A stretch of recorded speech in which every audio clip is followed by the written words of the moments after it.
Le nord-est des États-Unis enseveli par la neige, des millions de personnes touchées, 18 morts sur la région nord-est des États-Unis. Une tempête qui frappe également le Moyen-Orient avec des chutes de neige sur la Cisjordanie et dans la nuit attendue sur Jérusalem.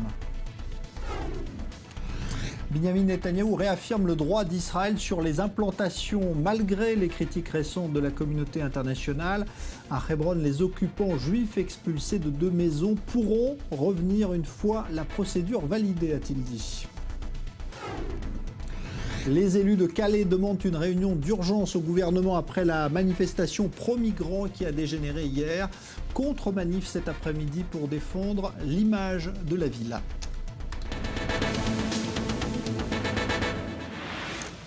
Et tout d'abord, cette dernière minute, l'ancien président d'Israël, Shimon Peres, qui avait subi une intervention cardiaque il y a quelques jours, a de nouveau été hospitalisé ce soir. Il aurait été victime d'un léger malaise. Il est placé en observation pour la nuit. Rien d'inquiétant, disent les médecins à l'heure qu'il est. Et puis, autre dernière minute, cet attentat à l'arme à feu ce soir en Cisjordanie, dans la région de Dolev, près de Ramallah. Des coups de feu ont été tirés depuis une voiture. Un Israélien a été blessé. Pas d'autres précisions pour l'instant. Benjamin Netanyahou, on en parlait tout à l'heure, qui a apporté un soutien très marqué aux implantations aujourd'hui, alors que les critiques européennes ou américaines se sont accentuées. Il a promis de faire valider, par exemple, au plus vite, la vente de 2 logements par un arabe à des juifs il y a quelques jours à Hébron, ce qui avait déclenché des incidents. Mathias Inbar. Allez en avant, entre. Les maisons de la colère. L'entrée y est rapide, le pas pressé. Jeudi dernier, des résidents des quartiers juifs de Hébron pénètrent dans 2 appartements qu'ils affirment avoir achetés à un Palestinien. Une installation qui passe mal, tout d'abord sur le terrain avec des affrontements entre Israéliens et Palestiniens. Mais c'est surtout du côté politique que la polémique enfle. Car sur ordre du ministre israélien de la Défense, la police des frontières et l'armée évacuent mini-militari les lieux. Levée de boucliers de la droite, plusieurs députés du Likoud, le parti du Premier ministre, et du Parti national religieux déserteront ce lundi la séance de la Knesset, le Parlement israélien.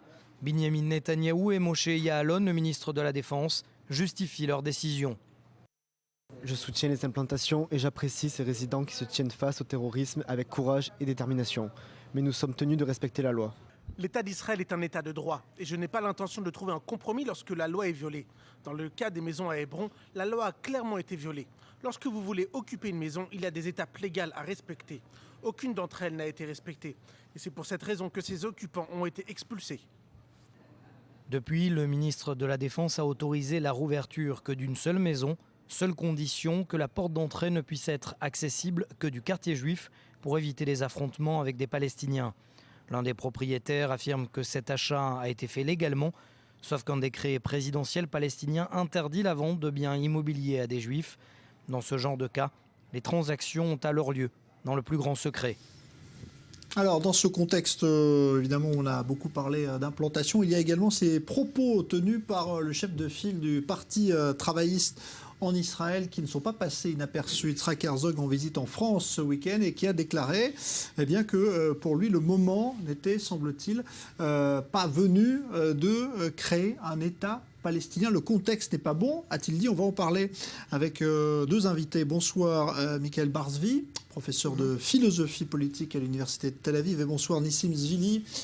Vous avez été député travailliste et vous êtes ancien ambassadeur d'Israël en France. Justement, en tant qu'homme de gauche, est-ce que vous comprenez ce qu'a voulu dire Yitzhak Herzog, ou est-ce que vous êtes choqué, comme l'ont été d'autres membres du parti Avoda, du parti travailliste? Tout d'abord, je crois que c'était une déclaration inattendue, un peu bizarre et surtout ambivalente. Parce que qu'est-ce qu'il a dit? Il a dit 2 choses. Il a dit d'abord qu'il faut se séparer des Palestiniens. Alors la question que je me pose, comment on se sépare des Palestiniens sans négociation? Et la deuxième chose qu'il a dit, qu'on ne peut pas arriver à un accord de paix parce que c'est pas exactement... D'abord parce qu'il n'y a pas de partenaire. Et surtout parce qu'il y a trop de tensions entre nous et les Palestiniens. Alors sur ces 2 sujets, je voudrais dire aussi, je dirais que d'abord c'était une très grave erreur politique. Yitzhak Herzog, il a effacé dans cette déclaration la raison d'être du Parti travailliste. Pas seulement du Parti travailliste, du camp de la paix. Même s'il a raison, même si c'est la vérité, une déclaration faite de cette façon, c'est que les résultats sont clairs. Mais ce n'est pas seulement ça. J'ai quelque chose à lui découvrir. Il y a des négociations avec Mahmoud Abbas et l'autorité palestinienne sur les sujets de sécurité dans la Cisjordanie. Il y a des négociations directes et indirectes avec le Hamas sur le calme relatif dans la bande de Gaza. Et c'est les deux partenaires. Et ces négociations sont menées par un gouvernement de droite. Pas par Bougie Herzog, pas par Yitzhak Herzog, mais par un gouvernement de droite. Ça veut dire que quand on dit qu'il n'y a pas de partenaire, c'est un peu bizarre. Après, la troisième question. Pourquoi il ne pose pas la vraie question? Pourquoi il y a cette tension dans la Cisjordanie? C'est dû au moins à deux éléments. Un, l'incitation, comme on l'a vu aujourd'hui, et la deuxième, l'occupation. Il n'a pas dit un mot sur l'occupation des territoires. Il n'a pas dit un mot sur ce qui se passe à Hebron. Il faut laisser le ministre de la Défense, un homme de droite, même s'il est membre d'un kibbutz, lutter contre les extrémistes, les radicaux de droite, pour essayer de quand même réaffirmer les droits ou la loi israélienne, même dans les territoires occupés. Ça veut dire quand je réfléchis à cette déclaration, elle manque de profondeur, elle manque de sérieux. Est-ce que vous trouvez qu'on y perd son latin, là, aujourd'hui? On entend Herzog tenir de tels propos, Michael Non, Barzani? on n'y perd pas son latin. Il faut... je rappelle une phrase que citait souvent Kissinger, voilà. C'est Israël n'a pas toujours de politique étrangère, elle a surtout une politique intérieure. Et donc je pense que le Parti travailliste est un parti qui est en reconstruction, qui cherche sa voie, et peut-être en destruction, ça je ne sais pas, qui cherche sa voie et qui se prépare à des élections internes, primaires. Donc il essaye de marquer un certain territoire. Je pense que Herzog essaye de se placer, encore une fois, dans l'échiquier du Parti travailliste, plutôt vers le centre et aller vers peut-être un jour un gouvernement d'union nationale ou d'unité ou de grande unité, et donc peut-être qu'il prépare le terrain. Et surtout, il veut se démarquer, je dirais, de la gauche de son parti. Et donc, c'est les réactions immédiates par rapport à cette déclaration, qui, à mon avis, est plutôt un non-événement. Je suis d'accord avec Nissim, parce qu'il y a une espèce de double langage. D'un côté, dire, effectivement, il faut se séparer des Palestiniens, mais il n'y a pas de partenaire actuellement, ce qui est en partie vrai, en partie faux. Il n'y a peut-être pas de partenaire pour arriver à un accord définitif. Peut-être qu'il y a un partenaire pour arriver à un accord temporaire, provisoire, en attendant que les choses se calment. Donc, je pense que c'est assez contradictoire comme déclaration, effectivement. Ça montre aussi qu'aujourd'hui, le Parti travailliste cherche sa voie, qu'il a un petit peu perdu sa voie. Et là, je suis d'accord avec Nissim Zvili que, effectivement, le Parti travailliste n'a plus exactement sa voie, je dirais, sa voie est en train de se perdre quelque part. Il y a un autre aspect aussi assez intéressant, malgré tout, dans cette déclaration, c'est la reconnaissance du fait que l'idée d'un État palestinien est une idée qui est en train de s'éloigner. Et moi, je pense qu'aujourd'hui, effectivement, je dirais, dans la phase pragmatique de création d'un État, c'est totalement impossible.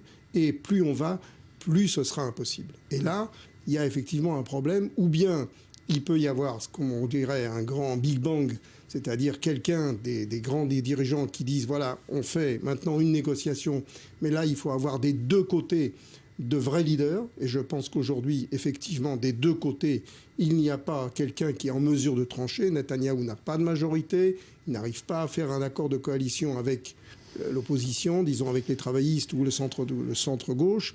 Et donc, de côté palestinien, on a affaire à un leader qui est vieillissant, mais qui, le jour où, justement, Herzog dit « nous n'avons pas de partenaire », prend des décisions assez courageuses pour arrêter le terrorisme du Hamas et pour et a répété aujourd'hui dans des interviews à des journalistes israéliens qu'il y avait une coopération sécuritaire exactement selon les accords avec Israël. Donc là, il y a une petite contradiction, effectivement.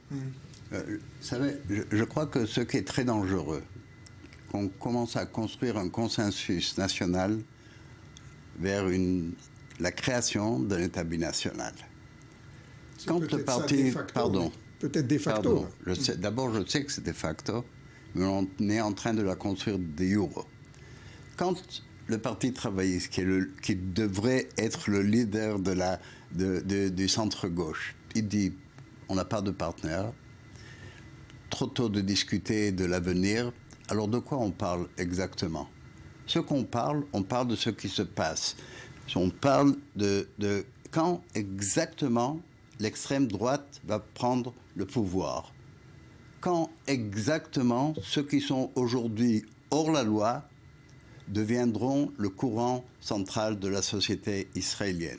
Quand exactement on devra éduquer nos enfants à vivre dans un État binational. Au début, on sera peut-être, nous les Juifs, c'est-à-dire les Juifs israéliens, on sera peut-être majoritaire. Après une décennie, on deviendra minoritaire. Ça veut dire que ce discours, il est tellement décourageant. Ce discours, il montre tellement que la gauche israélienne et que le centre-gauche israélien n'ont rien compris. Exactement comme Lapid. Lapid, qu'est-ce qu'il essaye de faire? Il essaye de se radicaliser. Il essaye de...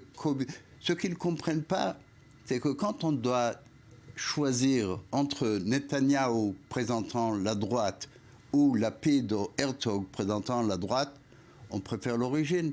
Il n'y a aucune raison d'élire Lapid ou d'élire Bougie Herzog pour réaliser une politique de droite. C'est ça la tragédie de ce peuple. Vous savez, je sais que vous êtes fatigué de m'écouter. Je le dis, non, parce que je le dis déjà des années. Je le dis des années et c'est ça ce qui m'inquiète le plus. Ce qui va se passer et rien ne peut plus l'arrêter. C'est que le courant radicaux qui ont commencé par l'assassinat de Rabin sont amplifiés à une ampleur telle, à une force politique telle, ce sont eux qui vont décider de l'avenir de l'État d'Israël. Et la droite israélienne et les laïcs israéliens, le centre, la gauche israélienne et les laïcs israéliens et la centre-gauche, ils sont devenus bourgeois, comme on dit. Oui, embourgeoisés. Ils sont embourgeoisés. Ils restent dans leur salon, sur leur sofa, regardent la télévision et disent « Oh, qu'est-ce qui va se passer ?» Ils ne font rien. Ils n'ont plus de... Nous, pas eux, nous. On n'a plus de force, on n'a plus de courage, on n'a plus d'idéologie pour laquelle on veut se combattre. C'est pour ça que la droite et l'extrême... Pas la droite, l'extrême droite est en train de gagner le terrain et c'est eux qui vont décider de l'avenir de l'État d'Israël. Alors, partageons partie l'analyse de Nissim. Simplement, je pense... c'est pas mal. C'est déjà pas mal. Mais cela dit, je pense qu'il y a une sociologie en Israël. Et cette sociologie, elle montre que la population va plutôt à droite, quand on analyse les résultats du dernier scrutin, on voit qu'il y a une absence totale du Parti travailliste dans les zones où il y a de la précarité sociale, dans les zones, je dirais, de la périphérie. Et donc, ce que devrait faire le Parti travailliste, c'est avoir des leaders qui puissent retourner sur ce terrain-là et regagner les voix. Aucune chance au monde. Et donc cette sociologie, je dirais, cette sociologie politique joue contre le Parti travailliste. Donc ce que fait Herzog aujourd'hui, c'est qu'au lieu d'aller sur le terrain pour chercher les voix et regagner, je dirais, les voix de ce peuple qui est finalement souffre peut-être de la précarité sociale et économique, eh bien il va chercher les voix à droite. Parce qu'il sait que de cette façon-là, peut-être qu'il peut revenir au pouvoir dans un gouvernement de coalition, et donc il droitise un peu son discours. Je crois que c'est une stratégie qui est, de son point de vue, très, très pragmatique, très, je dirais, politicienne. Mais dans le système actuel, est-ce qu'il a un autre choix? Aujourd'hui, on voit que le Parti travailliste a perdu toutes les villes de la périphérie. Donc là où il y a du chômage, le Parti travailliste n'a pratiquement pas de voix. Les voix vont soit au parti religieux orthodoxe, soit au Likoud. Alors que ce sont eux qui sont au pouvoir. Michael, il n'y a rien de nouveau. Ça fait déjà 40 ans que c'est comme ça. Ça fait moins de 40 ans quand même. Ça fait 35 ans, ça fait 30 ans. Oui, mais c'est en train de c'est un processus. Le Parti travailliste, même le Mapai historique, n'a jamais été un vrai parti socialiste. Il a été toujours le parti. Il a toujours été le parti de la middle class. Il a toujours représenté, je dirais, la colonne vertébrale de la société israélienne. Et aujourd'hui, vous savez, je me rappelle quand il y avait 25% de chômage à Ofakim et que 80% des électeurs à Ofakim, ça fait déjà 25 ans de ça. Ils ont voté pour la droite et pour Chasse et pour les partis religieux. Il faut se réveiller de cette... Non, mais il se veut se réveiller, non, parce que le sujet sur lequel on vote en Israël n'a jamais été le sujet social et économique depuis des décennies. On parle beaucoup de social, économique, on parle. En fin de compte, quand on vient voter, on vote pour les Arabes ou contre les Arabes. Et ça, c'est exactement, tu sais, on peut investir à Ofakim des centaines d'heures de travail. Il n'y va pas y avoir un seul vote qui va passer de la droite ou de parti religieux vers le parti travailliste ou vers la gauche israélienne. Parce que c'est une mentalité. Et ce qu'on est en train de perdre maintenant, on est en train de perdre la gauche, on est en train de perdre le centre-gauche.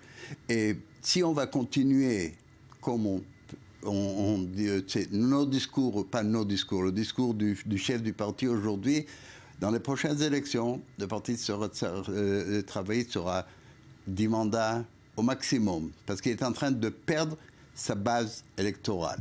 Et ça, ce qu'on ne comprend pas, on ne peut pas recevoir 80% du vote en Israël.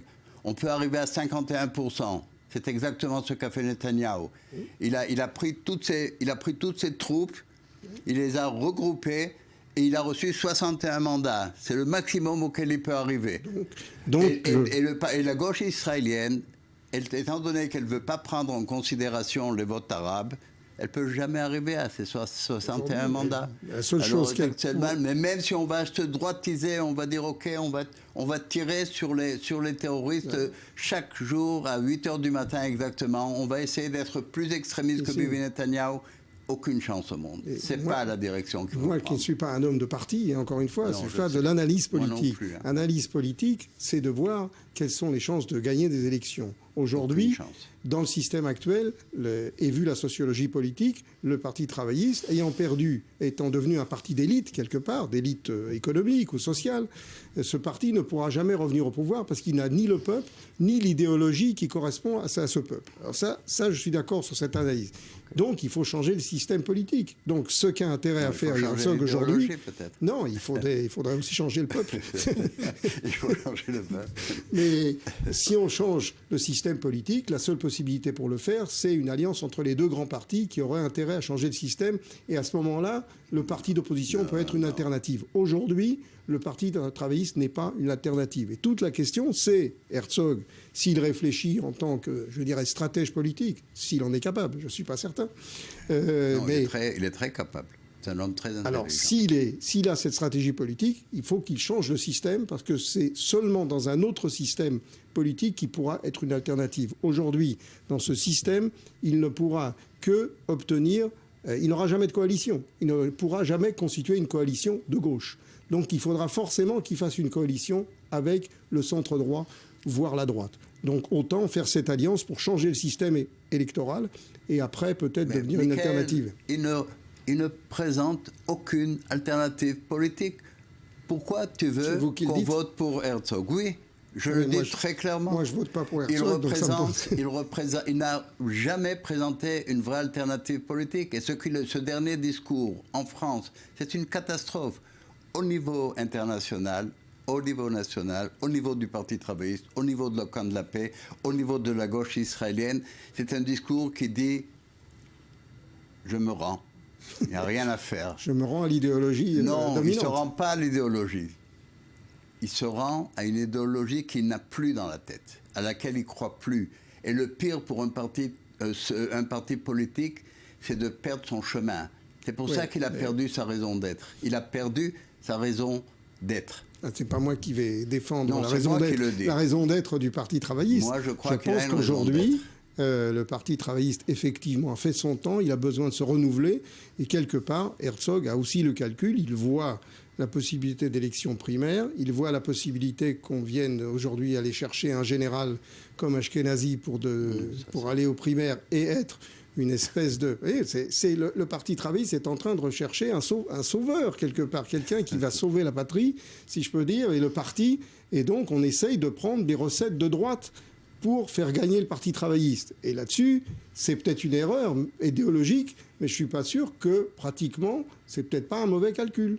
Alors, quand vous dites c'est sur le plan international, je pense que sur le plan international, le fait qu'un dirigeant de l'opposition disent qu'il y a une vraie incitation à la violence et qu'il y a du terrorisme et qu'aujourd'hui le partenaire que nous avons n'est pas... Et qui ne parle pas de l'occupation, et qui ne parle pas de Hebron, il n'a pas parlé de Hebron à Paris, mais pourquoi il ne parle pas de Hebron à Paris? Il n'a aucune raison de parler avec Hollande à Paris parce qu'il y a une situation compliquée. Michael, personnellement, tu ne comprends pas que l'occupation, en fin de compte, c'est un des éléments clés qui ne permet pas la solution de ce conflit. Je crois que effectivement c'est la différence entre la droite et la gauche. Oui, le terme d'occupation ne me convient pas parce que je pense que c'est un terme éculé. Ça fait 40 ans qu'on vit sur des termes d'occupation et c'est terminé.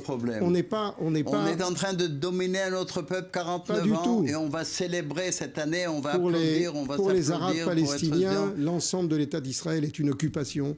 Et donc on n'est pas à chaque fois à revenir sur la question de la souveraineté. Elle n'a jamais été posée, elle devra être posée et il faudra qu'il y ait une reconnaissance des deux côtés de la souveraineté. Elle n'a jamais été posée. On est parti sur un autre débat, celui de l'occupation ou des implantations, mais c'est la continuité de celui-là, je vous l'accorde.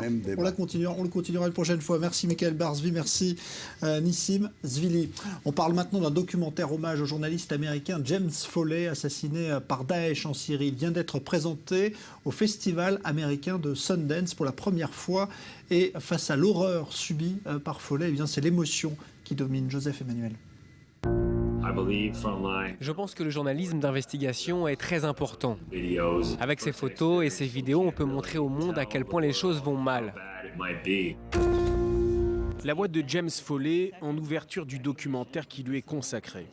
C'est le 6 février prochain que le public découvrira ce film sur la vie du journaliste, décapité en août 2014 par le groupe État islamique. En attendant, le documentaire a été présenté au festival de Sundance, en présence de ses proches. Il croyait en la liberté et la justice et nous avons l'espoir que le film fasse la lumière sur les nombreuses causes que Jim voulait défendre. Le journalisme de guerre, l'avenir des médias d'information, comment nous allons être informés à l'avenir et aussi la protection des journalistes freelance et le calvaire des otages américains et de leurs familles. Le meurtre de James Foley, largement diffusé sur Internet, a été la première d'une longue série d'exécutions mises en scène. Le réalisateur du film est un ami d'enfance du journaliste. Faire ce film a été pour lui une façon de poser un regard plus responsable sur le traitement de l'image, plus responsable face aux images violentes diffusées par les médias internationaux. Quand vous perdez un être cher, vous avez envie de protéger son histoire et sa mémoire. Jim est mort d'une manière très publique. Je n'étais pas à l'aise devant certaines choses que j'ai vues dans la presse, et notamment sur la manière dont son image était utilisée. La musique du film est signée Sting, et le chanteur affirme que ce film sera l'un des plus ambitieux de l'année. Le film m'a beaucoup touché, c'est une expérience très émotionnelle. Je pense que c'est probablement un des films les plus importants qu'on puisse voir cette année, avec ce qui se passe en ce moment dans le monde. C'est un antidote incroyable contre toutes ces bêtises que nous entendons. C'est un vrai hommage à un homme courageux, d'un courage extraordinaire, un homme bon et plein de gentillesse. James Foley a été enlevé dans la province d'Idlib, dans le nord de la Syrie, le 22 novembre 2012. Il couvrait le conflit syrien depuis plus d'1 an. Bataille judiciaire à propos d'un sosie en Israël, pas n'importe lequel puisqu'il s'agit de celui de l'acteur George Clooney. Et quand le sosie fait lui aussi la publicité d'une marque de café, alors là évidemment les choses se corsent, Léa Berdigou. Oui, en l'occurrence ce n'est pas George Clooney mais ici George Clooney. Alors Nespresso, vous l'avez dit, poursuit en justice la société Espresso Club. Il s'agit d'un petit concurrent israélien. À cause de ça, regardez. There's nothing like a new espresso machine.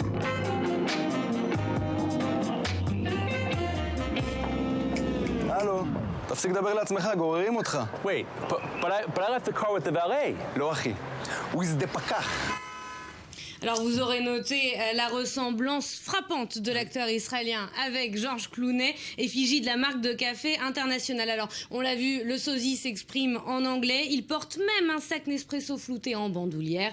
Alors Clooney, si bien cloné que l'annonceur a annoncé un message au début du clip pour avertir qu'il ne s'agissait pas de l'acteur américain, mais Nespresso, le géant suisse, n'a pas du tout apprécié la parodie. Selon l'inventeur du café en capsule, il s'agit d'une tentative d'usurpation qui trompe le consommateur. Et ben voilà, donc il a été débouté, le groupe Nestlé, dans sa demande pour l'instant. En tout cas, merci Léa Berdugo. C'est Julien Baloul qui vous accompagne tout un monde ce soir.